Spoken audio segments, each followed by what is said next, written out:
The greatest prison in life is your own mind. And who's the prisoner? The prisoner is the limitation that you've imposed upon yourself with regards to what you can do and what you cannot do, what's possible in the world and what's not possible in the world. Because if these limitations put a ceiling on how big you dream, then you are greatly sabotaging your chances of living an epic life and making the impact that you are capable of making in the world. This inability to see where your potential can truly take you is what I call possibility blindness.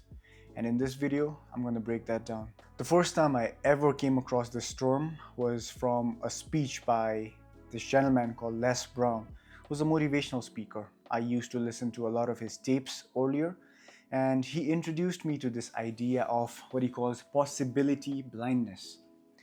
So what is this exactly? Say you had dreams of becoming something when you were small.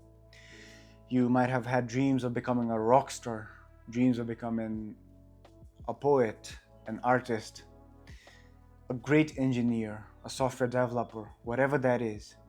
But now you might be in a position where you find yourself just going through life, doing the mundane, doing what everyone else does, going to a job that you do not like, or being stuck in a university campus, not chasing your dreams.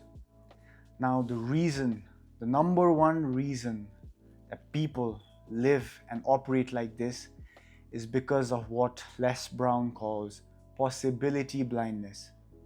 It is a condition where you are unable to see what the possibilities in life really are. For example, if you want to be an amazing baker, why not pursue that? Eventually build a business around that can generate so much money for you, while at the same time you enjoy the lifestyle where you can live your life according to how you see fit, baking for the most part, and doing all of the things that life brings to you, taking walks, traveling, spending time with the people you care about, and your main source of livelihood becomes your bakery, right? Now, the reason why I want to address this issue of possibility blindness is because I've fallen victim to it. See, when I was 12 years old, 13 years old, I was madly in love with the game of football. I've played football my whole life, ever since I was a kid. I used to play football on the streets. I used to play football in my bedroom. I used to play football in the terrace, at school. Any chance I get, I used to play football. And when I was about 13 years old, my father sat me down and he asked me, since you are so passionate about football and the sport, would you like to go to a football academy? I mean, he wanted to support my dreams. Now, when I look back, I remember being fearful and afraid for two reasons primarily. One, I had to leave the safety net that I had at home. I needed to leave the harbor that was so familiar to me. Going to a football academy meant quitting my school, leaving my friends behind, leaving my family behind, going to a foreign land, having to make new friends, having to train under a new coach. I mean, the unfamiliarity just made me fearful. That was reason number one. But the reason number two, which was the actual reason why I decided not to go to football academy, was simply I thought I wasn't good enough. That was my scare. I thought that I wasn't good enough to be playing at a level where all of these superstars play. I'm talking about the Messis, the Ronaldos, and everyone else, Berbatov at that time, Torres, Gerrard, Ballack, all of these people who were at the top of their games. I believed that I could never get to that level. And what happened was simply I decided not to go, and then I didn't take the steps necessary for me to become a professional footballer. I stayed in class, I stayed in school, I did my tests, I wrote my examinations, and then I studied for the most part, and I was just indulged in that lifestyle. And consequently, I did not give enough hours into bettering myself at the game of football. So I'm 25 now, 12 years have passed. But I think to myself, what if for the past 12 years I gave myself up completely to becoming a footballer? And not just to becoming a footballer, but to becoming one of the best to ever do it. I mean, I can just play out scenarios in my head, but this is a story that I've lived. And it aches my heart to think about that little guy who had a dream and I didn't follow through on that dream because I was afraid. I was blind to the possibility of me ever becoming a footballer. That's possibility blindness, right? Because I couldn't see the bigger picture. I couldn't see the road ahead.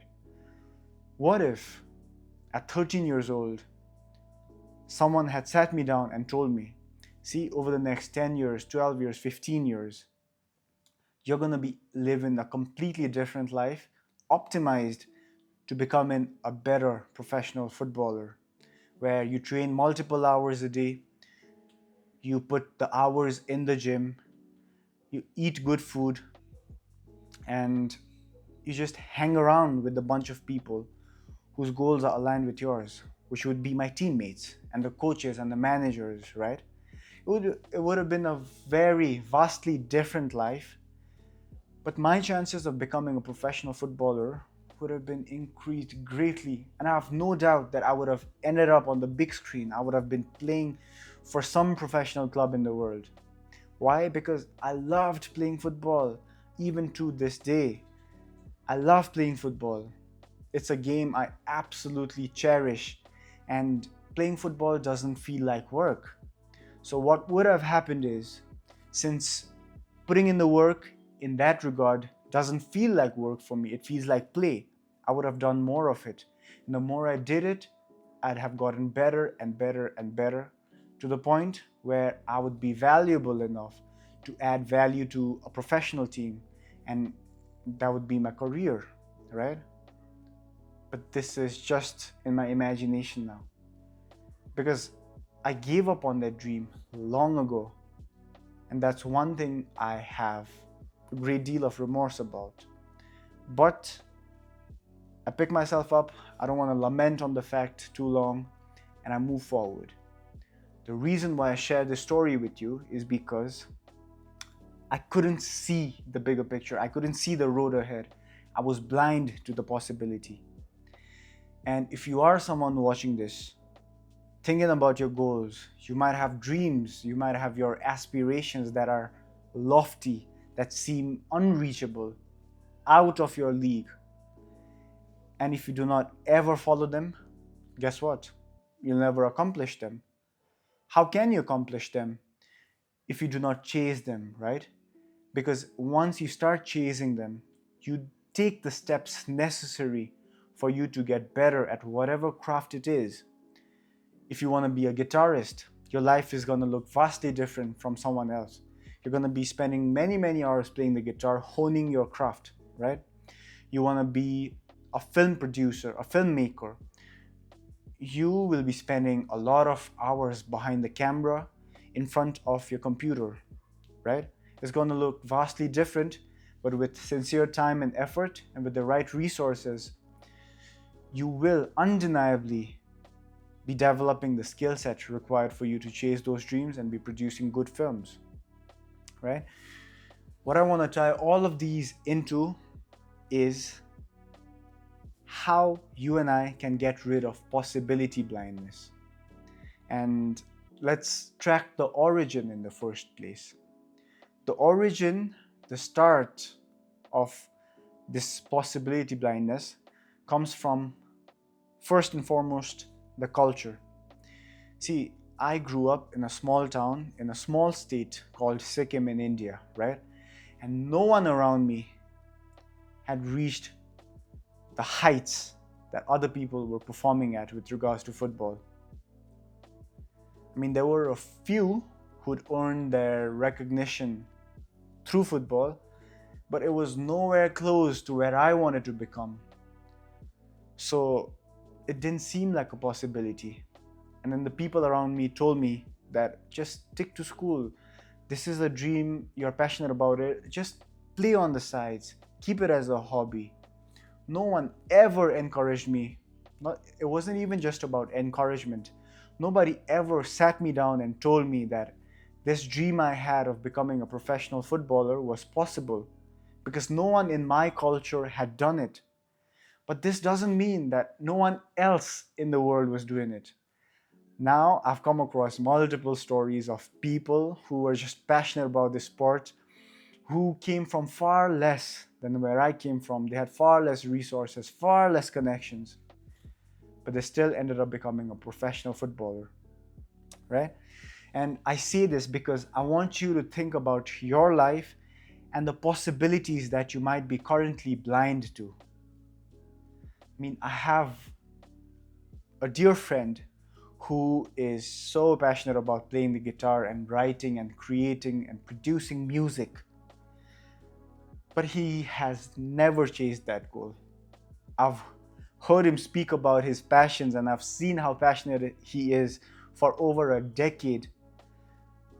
But I've seen him go from one career to another and then another just so he can make money, right? And guess what? He isn't doing very well there too. Graphic designing and branding and videography for other companies, and then running a restaurant. He's taken many different approaches to making a livelihood, but he hasn't excelled in any of them because his heart is in the guitar and the music production.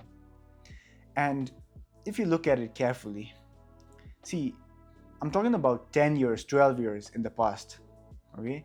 What if that friend of mine had put most of his hours into honing his craft, developing the skill, learning how to be a performer, performing in front of hundreds of people at once, building a PR image so that he can fit that role, right? What if he could have done that? What if he would have chosen that path, right? I'm sure by now, because he's good at what he does, man. He is good at playing the guitar. If he had taken that route where he spent hours upon hours every single day honing his craft, he would easily be one of the finest guitarists there are, right? And ultimately, he would have found a way to make money off of it. I mean, guitarists, the best at what they do, those people, they earn a lot. They earn in millions, right? Musicians earn a lot. The best ones, not the mediocre ones, but the best ones. So the way in which I believe you can get rid of possibility blindness is just exposing yourself to various stories of people who have had possibility blindness but have gotten rid of it, followed through on their aspirations, and created abundant lives for themselves. Let me give you an example. There is a lady by the name of Lisa Nichols, and she has been a mentor. She taught me communication and speaking in front of the camera, speaking in front of a group of people. And her story has moved me deeply. I've spoken about this in previous videos. I speak about this to the people in person that I meet. And her story is basically, she gets married. She is an African American woman. She gets married, has a kid, gets divorced, and she has no money. She's scrounging, she's living on welfare, right? And then one fine day, she goes to the ATM to withdraw some cash so that she can, as a single mother, so that she can buy some supplies, diapers for her child. And the diaper cost about $4.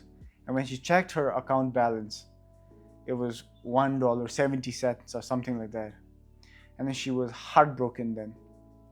And then she talks about how at that moment she made a commitment to herself to become one of the greatest speakers to ever walk the planet and to earn millions by serving other people by way of speaking and inspiring them and transforming them. And now she is a multi millionaire. She has an amazing life. Her kid's grown up. He's enjoying an amazing life. He is doing what he is doing. She has no shortage of money. She is engaged with work that deeply fulfills her. She has good health, great network of people, and she's just having an amazing life. But look at where she's come from. She was having difficulty buying diapers for her son, and now she is where she is. Now, the reason why I tell you her story is because if you and I just depend on the traditional systems of education for our education, which is basically the information that we consume that seems to be valuable, we will never come across stories of these people. The stories of these people that can inspire us and move us to take action, right?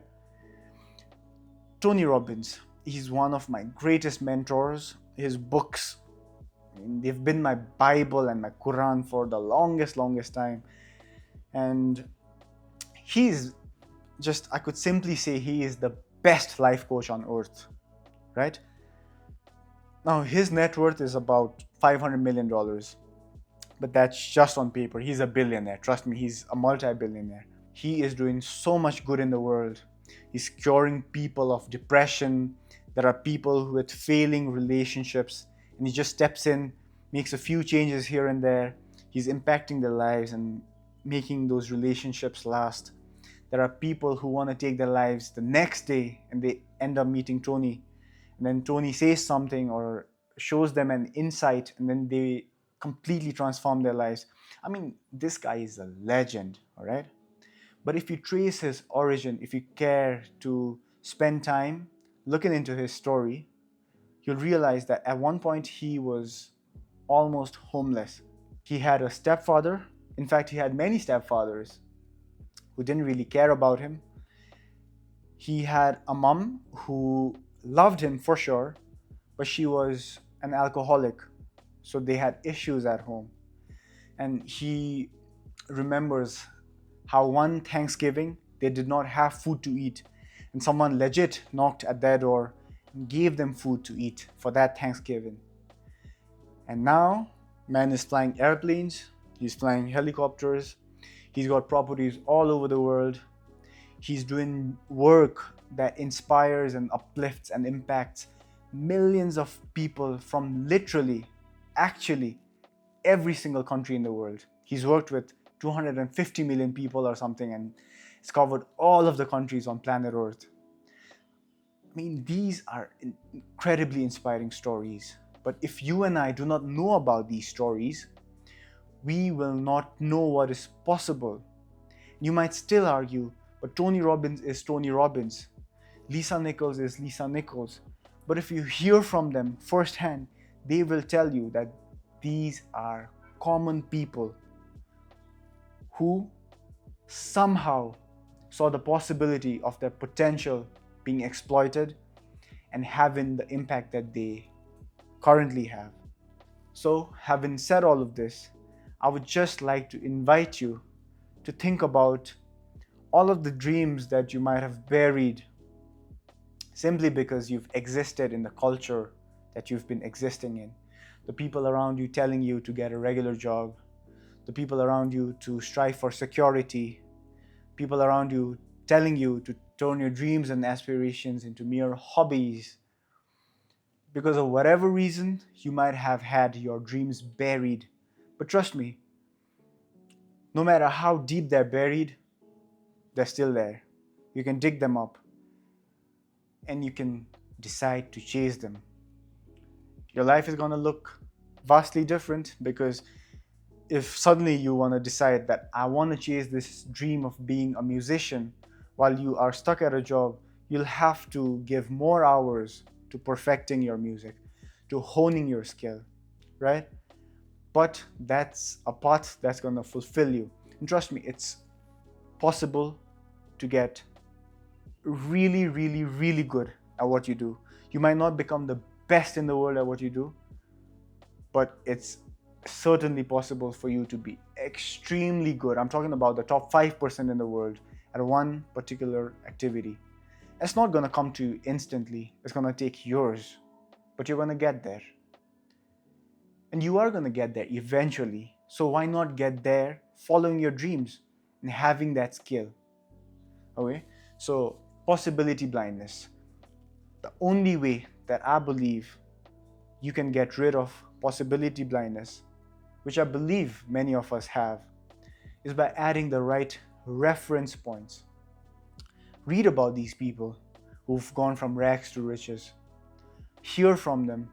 Listen to podcasts of people talking about how they went from really difficult beginnings, how they went from being scared and afraid and fearful to having lives that are absolutely astounding. I mean, incredible lives. Holistic, abundant, lavish, impactful, deeply fulfilling. And that's the goal, right? I mean, at least for me, that's the goal. And I know a lot of people whose goal is to have such a lifestyle. And I believe that possibility blindness can be cured. But the first step is recognizing that you have possibility blindness. And the step that comes even before that is knowing what possibility blindness is. And this video was all about it. I really hope that you have some of your thoughts provoked with this video too, because this playlist is about giving you the thought-provoking stuff that I believe in. I don't need you to agree to this, as I've said earlier in my other videos. In fact, if you just blindly believe in what I have to say, then it serves no purpose. My content and this work that I'm putting in is more valuable if you disagree to what I'm saying to you and just think for yourself. Think about what's possible for you, what's not possible for you, and hopefully you decide to chase your dreams because of some random guy talking on YouTube kicked you into gear. I mean, that's what I'm making all these videos for. This video is published on probably April 2025, but you might be seeing this somewhere in the archives of the internet 7 years later, 8 years later, when it's 2033, right? But even then, I'd like this video to serve the same purpose. I want your thoughts provoked so that you think for yourself, resist the norm, resist the cultural norms, because that is limiting. And then you go on to chase your dreams. Having said all of this, I still might have a lot of possibility blindness, but I've been working on getting rid of them. I now have bold visions, and I'm not afraid to voice them out loud, and I'm not afraid to tell you that I'm going after them. My goal is to build an incredibly valuable education company that provides resources to the lost but sincere people who are willing to put in the hard work into creating an amazing life for themselves but do not know how to do. I mean, I want to impact millions of people. I want my company's valuation to be in the hundreds of millions of dollars. And right now I'm starting from scratch. I'm at level 0, but I'm looking to climb the totem pole. I am going to get there. And I operate with faith because I know that there are people who walked the planet before me who were in similar positions and have now done what I'm aspiring to do.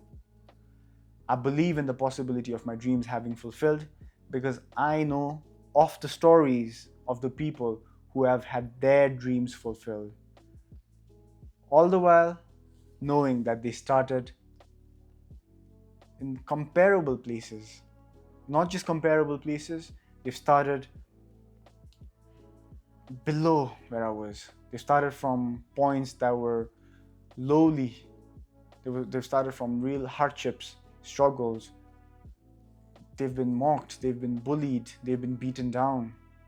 And then there are examples of a lot of people who've eventually built themselves from the ground up. These stories inspire me and they give me the hope and the courage to pursue my dreams. And this is what I say when I say you have to recognize if you have possibility blindness. You have to get to work to get rid of these, because only then will you ever fulfill your fullest potential. Only then will you chase your grandest ambitions, your biggest visions, your lofty goals. And that's what I think the world needs more of. Having said all of this, I believe I didn't leave much behind. Just check my notes. Yep. That is that. And don't mistake these videos for motivation. You might be motivated, but I'm not doing this for motivation. I'm giving you the information, the truth of what the reality is in the world. So think about these things, and hopefully you'll be getting rid of possibility blindness if you are in this space. So having said all of this, I'll end this one here. I shall see you in the next one.